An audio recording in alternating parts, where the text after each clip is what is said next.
네, 2023년도의 성금요일 예수 그리스도의 십자가의 은혜가 여러분에게 충만하기를 기원합니다. 늘 말씀드리지만은 십자가라고 하는 것은 우리 기독교 신앙의 핵심이에요. 그리고 중심이고, 우리 기독교 신앙은 십자가를 통해서 시작이 되고 또 십자가를 통해서 진행이 되고 십자가를 통해서 완성이 되는 것입니다. 그런데 이 십자가 신앙에도 어떤 단계가 있어요. 어떤 수준이 있습니다. 우리가 어떤 분들이 그 신앙생활을 이렇게 단계나 수준으로 그렇게 얘기하는 학자들이 있어요. 그 중에 우리 기독교 교육학자가 얘기하는 그 신앙생활의 수준을 보면은 제일 낮은 단계가 정보 수준의 단계입니다. 정보라는 건 뭐예요? 성경 퀴즈 같은 성경 퀴즈 신앙이죠. 그래서 뭐 예수님은 몇 살에 돌아가셨냐? 33살. 이런 거를 정보 신앙이라 그래요. 근데 우리 기독교인들이 많은 분들이 이런 정보 신앙을 갖고 있어요. 그래서 몸은 교회에서 왔다 갔다 하는데 이런 어떤 정보 수준의 신앙으로 끝나기 때문에 우리가 신앙생활이 일상생활에 잘 적용이 안 되는 것입니다. 그래서 정보 위에서 그거보다 조금 높은 단계가 이해의 단계입니다. 이해라고 하는 건 이제 언더스탠딩을 하는 거죠. 예수님이 왜 33살에 십자가를 지셔야 됐는지 그거를 이제 이해하는 거예요. 이해하면서 믿으면 조금 그래도 신앙의 수준이 높겠죠. 그렇죠. 이해하면서 믿으니까 내가 왜 믿어야 되는가 그 이유를 알잖아요. 그죠? 그래서 이제 이해 단계가 좀 높아요. 이해 단계보다 조금 더 높은 것이 삶의 일상생활에 적용하는 단계입니다. 이거는 상당히 높은 수준이죠. 하나님의 말씀을 이해할 뿐만 아니라 우리 생활에 적용을 한단 말이에요. 그래서 말씀대로 살려고 노력을 하고 일상생활 속에서 어떤 성화, 점점 거룩해져가는 그러한 영성을 실현해 간다. 이게 아주 높은 단계인데 이거보다 더 높은 단계가 있어요. 그건 뭐냐면 우리가 평가의 단계라 그렇게 얘기합니다. 다 같이 평가의 단계. 평가의 단계는 뭐냐면 객관성이 있는 거예요. 이제는. 그래서 많은 사람들이 보기에도 이 사람이 아주 훌륭한 신앙생활을 하는 거죠. 신앙생활이 자기 주관적인 뜻보다도 이제는 어떤 객관성, 어떤 공적인 그러한 인정을 받고 그 객관성을 유지할 수 있는 그런 신앙생활을 하는 게 가장 높은 단계다. 그렇게 보는 거예요. 그래서 여러분은 이 네 단계 중에 어떤 단계에 속해 있는지 한번 생각을 해보시기를 바라고요. 또 우리 카톨릭 학자 중에 한스 퀼이라고 하는 분이 있습니다. 이제 카톨릭을 많이 비판하는 사람이에요. 이 사람은 카톨릭 신부지만은 카톨릭을 많이 비판해요. 근데 이분이 왜 그리스도인인가? 이제 크라이스트 자인이라고 하는 독일어로 그런 책을 썼는데 거기서 그는 신앙생활의 수준을 몇 단계로 이야기를 해요. 그가 얘기한 게 뭐냐면 이겁니다. 인간이 인간답게 사는 게 쉽지 않다는 거예요. 사람으로 태어나서. 그죠? 사람이 그렇잖아요. 야, 너 좀 그래도 인간답게 살아라. 그게 뭐냐? 그죠? 그렇게 얘기한다는 거예요. 그런데 기독교인이 되는 것은 기독교인답게 산다고 하는 것은 인간답게 사는 것보다 한 단계가 더 높은 거예요. 그렇죠. 그럼 이 단계가 높고, 자, 이 단계보다 더 높은 건 뭘까요? 기독교를 가르치는 단계인데 바로 저 같은 사람을 얘기하는 겁니다. 상당히 높은 영성을 유지해야죠. 기독교를 가르치니까. 그리고 주일학교에서 교사들도 마찬가지예요. 기독교를 가르치는 단계이기 때문에 상당히 높은 영성을 요구해요. 그래서 이분의 그 책에서 여기도 4단계예요. 하나는 뭐냐면 이거예요. 기독교인이지만 짐승처럼 살아가는 사람들이 있어요. 그게 낮은 단계죠. 그죠? 예. 그런데 기독교인인데 사람답게 살아가요. 사람답게. 그게 2번째 단계고. 3번째 단계는 뭐예요? 기독교인이 기독교인답게 살아간다는 거예요. 예. 그리고 4번째 가장 높은 단계는 뭘까요?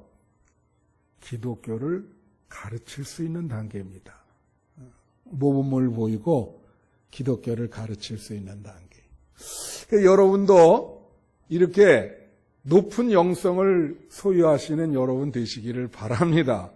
예, 기독교를 가르칠 수 있는 그런 단계까지 가셔야 정말 신앙생활이 참 보람있고 행복한 신앙생활이 되지요.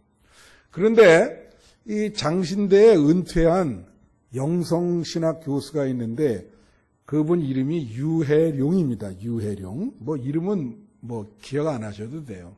근데 이분이 십자가 신앙을 4단계 수준으로 구분을 했어요.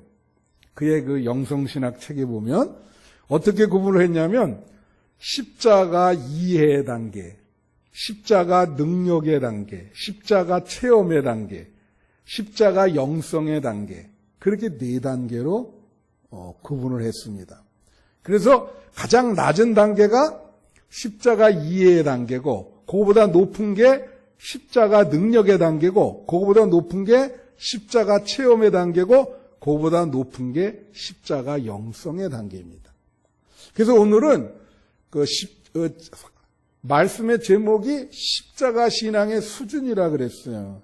그래서 여러분이 십자가 신앙이 어느 수준인지를 오늘 좀 말씀을 나누려고 그러는 겁니다. 오늘 본문을 근거로 해서요. 예, 성금요일 예배이기 때문에 십자가 이야기를 좀 해드리려고 그래요. 첫째가 뭐냐면 십자가 이해의 단계예요. 예. 자, 우리가 옛말에 이런 말 있죠. 난 놓고 기억자도 모른다. 한번 따라해 보세요. 난 놓고 기억자도 모른다. 예, 우리가 교회마다 다 십자가 있어요. 오늘도 우리 전사님이랑 이 십자가 만들었거든요. 우리 죄 그 회개 시간을 가지려고. 뒤에도 십자가가 있고 첨탑에도 십자가예요. 모두 다 십자가예요. 여기도 다 십자가죠 지금. 예. 주변에 다 십자가인데 난 놓고 기억자도 모르듯이 교회를 다니는데 그 십자가를 이해를 못해.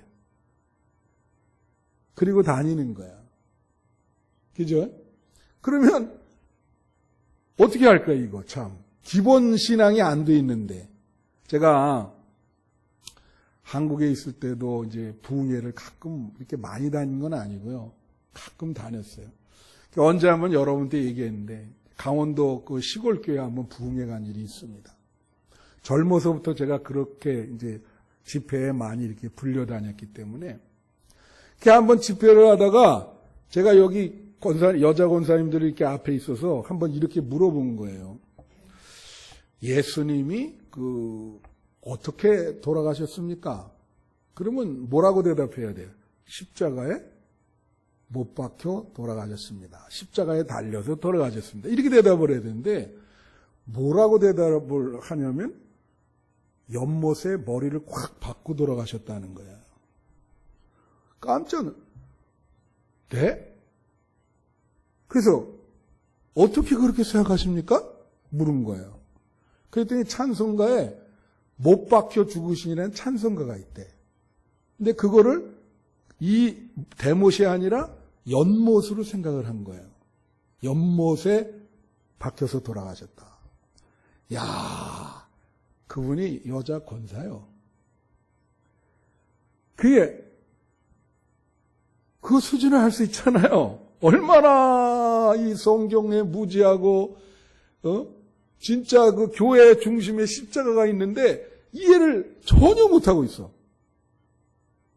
그러니 그분의 신앙이 기독교 신앙이라고 할 수 있겠는가.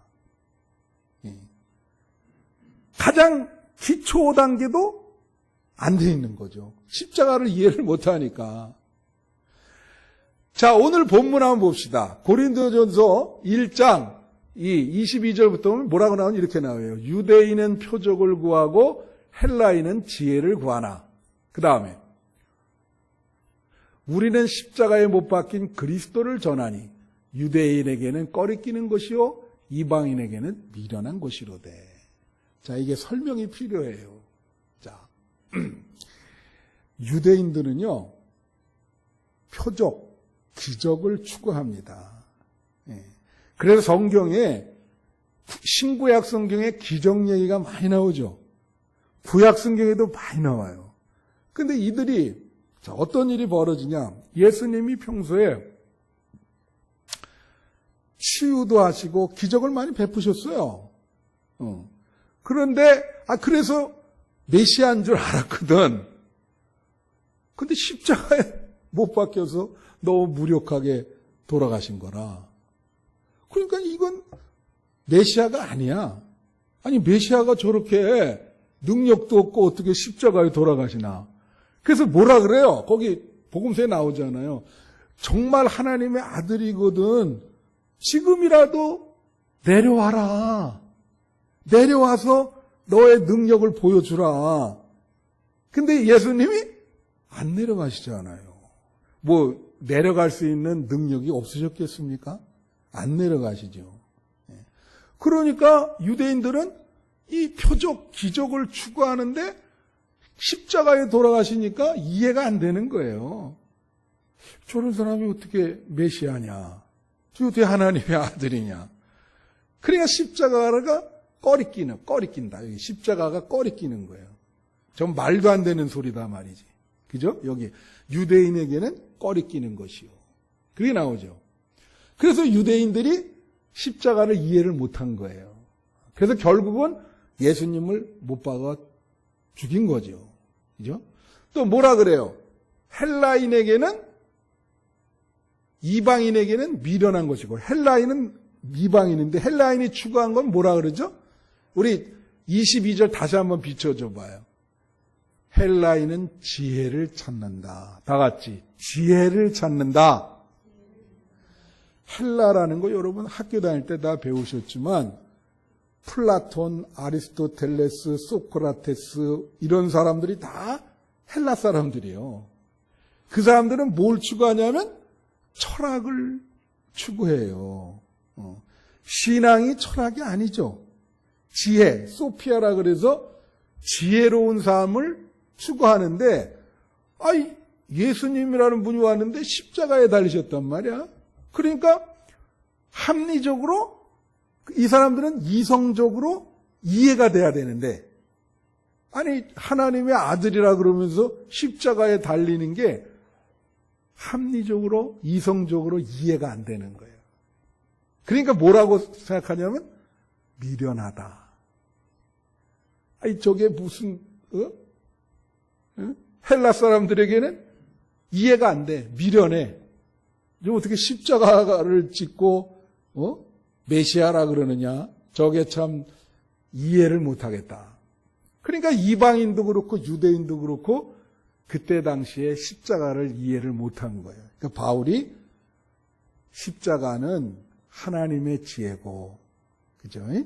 그리고 하나님의 능력이다.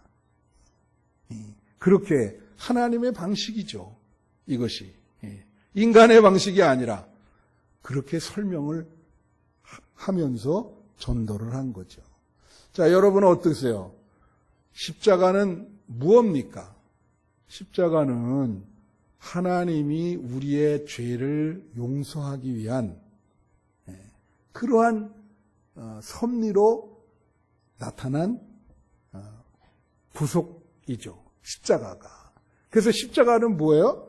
늘 말하지만 로마의 사형틀이지만 예수님이 달려 돌아가심으로 우리가 예수를 믿을 때 예수님이 우리 죄에 대해서 대신 형벌을 받아서 우리 죄가 용서를 받는 것이다. 그리고 우리는 천국에 갈 수 있는 자격이 주어지는 것이다. 그게 십자가예요. 정확히 이 십자가를 여러분 말씀드립니다. 지금 말씀드립니다. 반드시 우리는 천국 가기 전에 심판을 받게 돼 있어요. 그런데 예수를 믿고 예수 십자가를 붙드는 사람은 그 심판에서 열애를 당하고 그리고 구원을 받은 것입니다. 여러분 죄가 다 용서되는 거예요. 할렐루야. 그러니까 십자가를 꼭 붙들어야 돼. 천국 가시려면. 이게 십자가를 이해하는 단계야. 두 번째 단계는 뭐냐면요. 십자가 능력에 의지하는 단계입니다. 여러분, 십자가가 있잖아요. 능력이 있어요. 예수님의 십자가에 달리심이 능력이 있어요. 어떤 능력이 있냐? 우선 몇 가지가 있는데, 첫 번째로는 죄를 용서하는 능력이 크죠. 십자가에 달리신 예수님의 큰 능력은 여러분의 죄를 다 용서하는 그런 능력을 갖고 계십니다. 그래서 이런 거 있어요. 사람 중에 이 죄책감이 아주 심한 분들이 있어.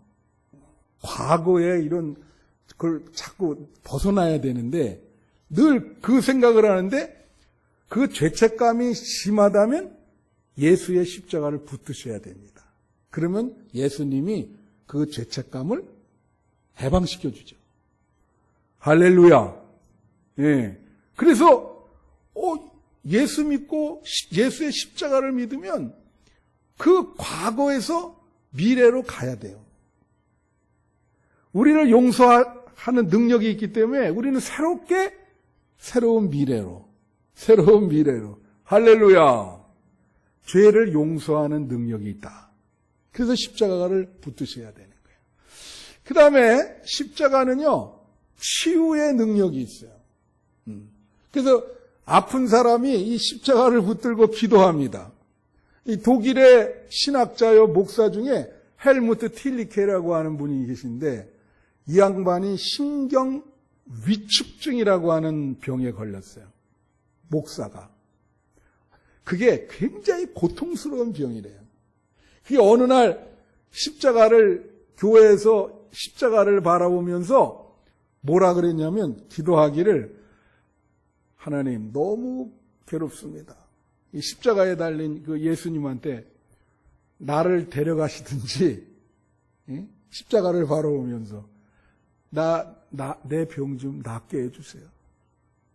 그래서 통곡하면서 십자가를 원해 기도했더니 그 즉시로 완전히 치유가 됐어요. 실화입니다, 실화. 유명한 목사님이 헬무트 틸리케라는 사람이. 그래서 자기는 이 십자가를 통해서 병이 나았다. 여러분 혹시 그 고치지 못하는 만성적인 질병에 걸리신 분이 있다면 십자가를 붙들고 기도하시는 여러분 되시기를 축원합니다. 예, 치유의 능력이 있어요. 그 다음에 이 십자가는 어떤 능력이 있냐? 귀신을 쫓아내는 능력이 있어. 그래서 여러분 이렇게 영화 같은 데 보면은 나오죠. 그 엑소시스트나 이런 데 보면은 어떻게 해요? 귀신이랑 그 십자가를 통해서 이렇게 막 갖다 대잖아요. 물러가라 그러고.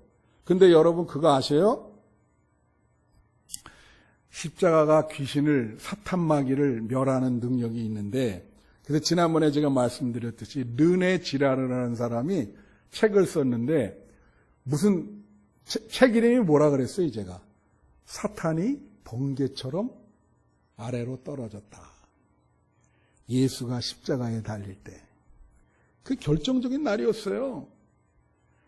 예수님이 사탄을 이기신 거죠. 십자가에 달리심으로. 사탄이 떨어진 거예요. 예?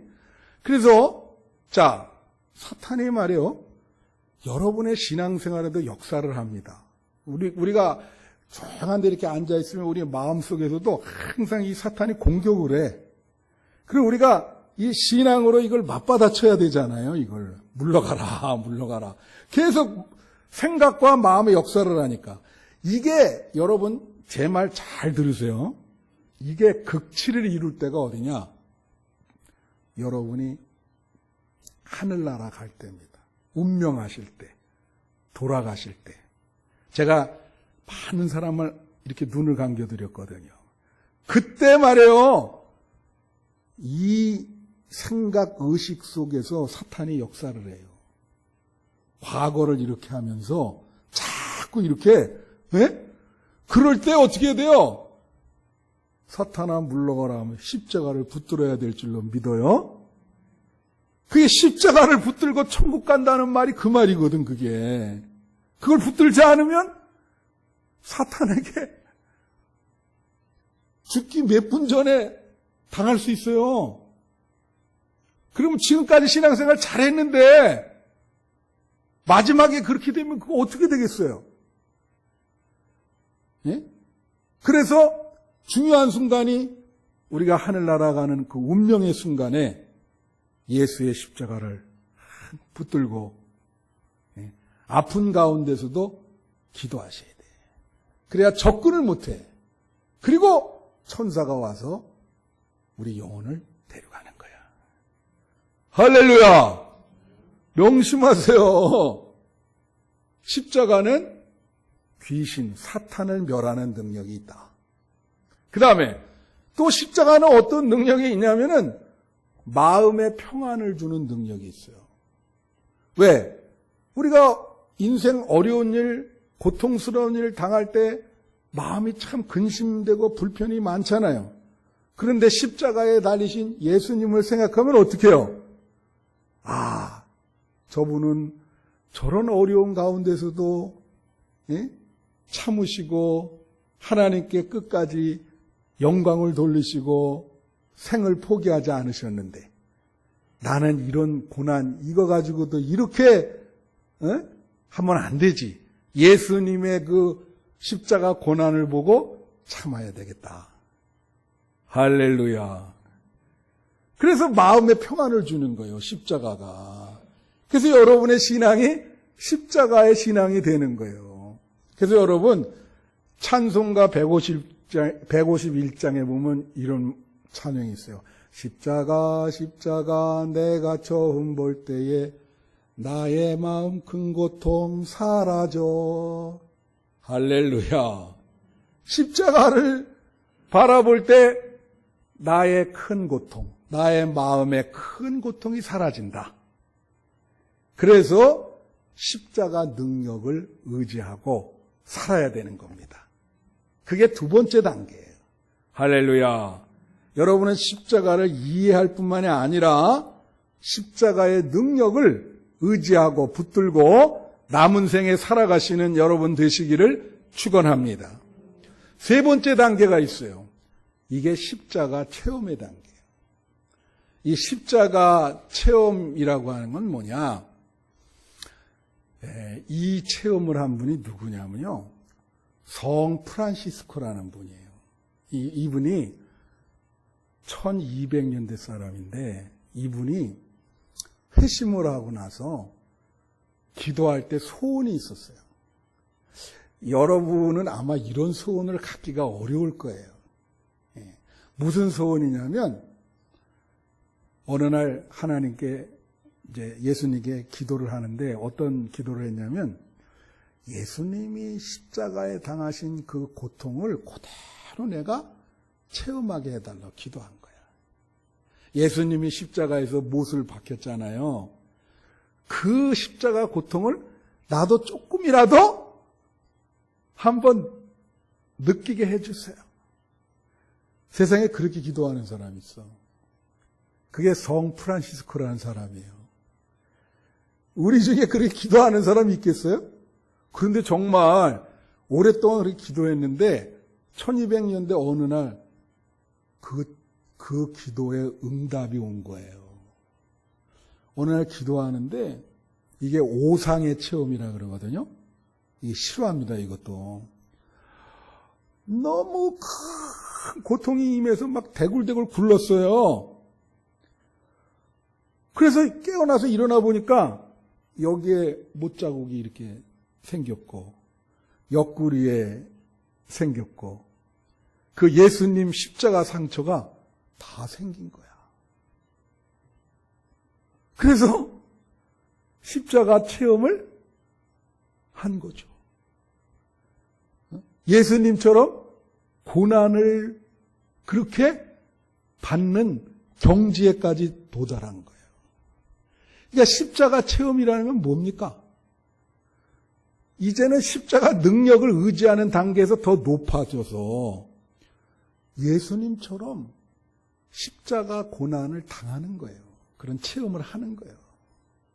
이건 두 가지로 돼 있어요. 두 가지. 어떤 거냐면 십자가를 진다라고 하는 게 무슨 뜻이에요?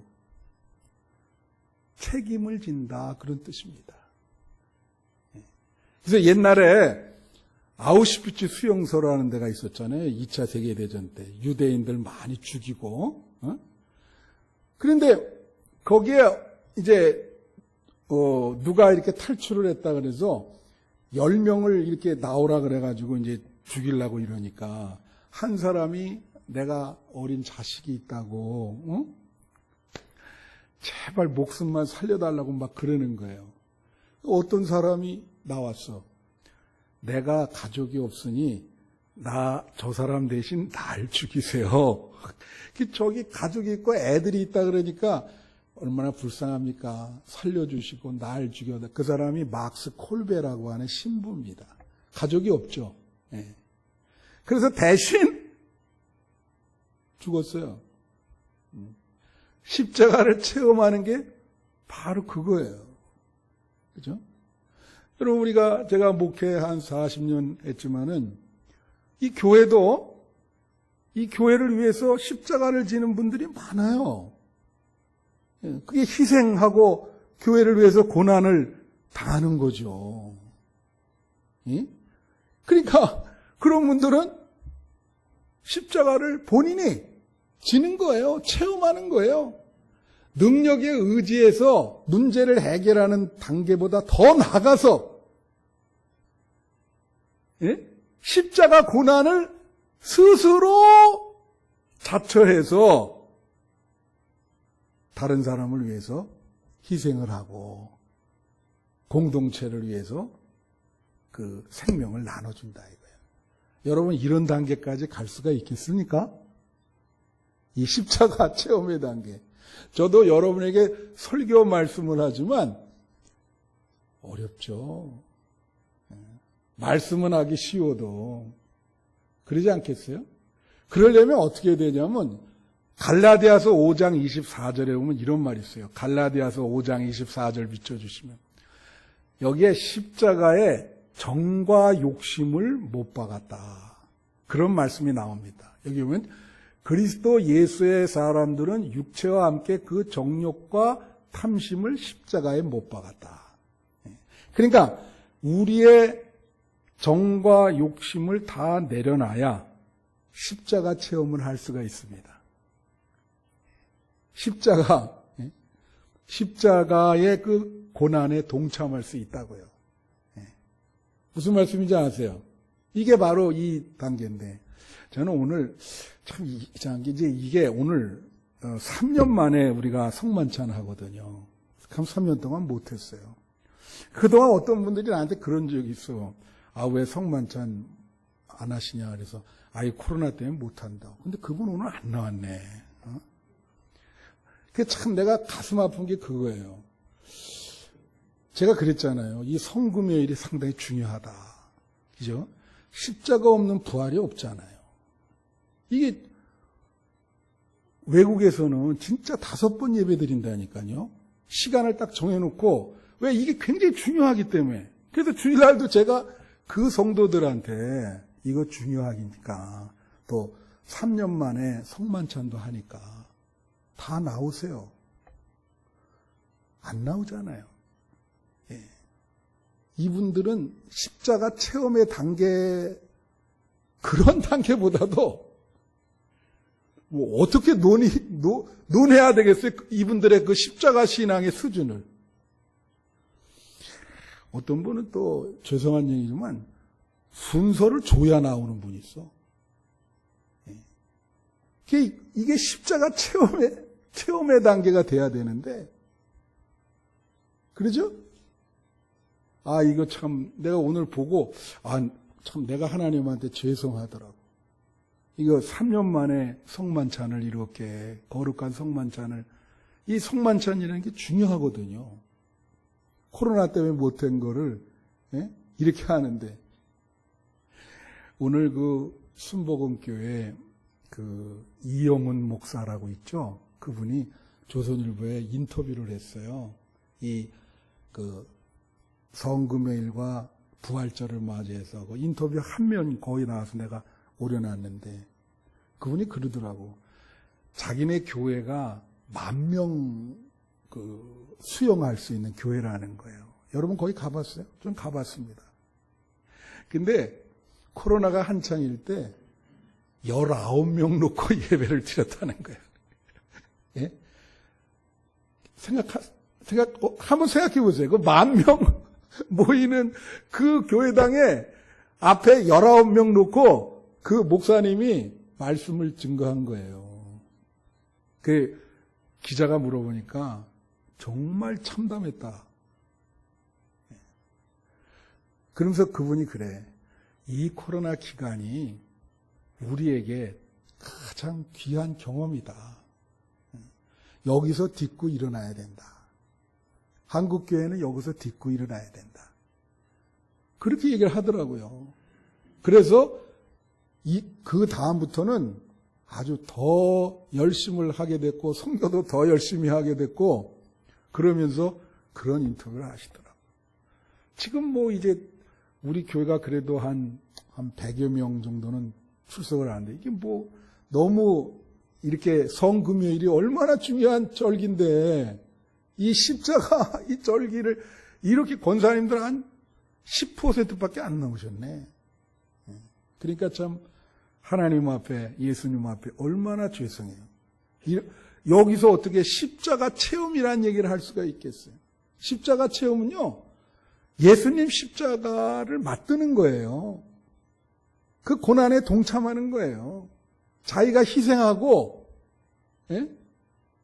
그럼 막 예배를 드려도 솔선수범하는 거지. 모든 집회에 다 열심히, 뭐 그치는 고난주간 특별 새벽기도 했잖아요. 거의 2주 동안. 그게 십자가 체험인 거예요.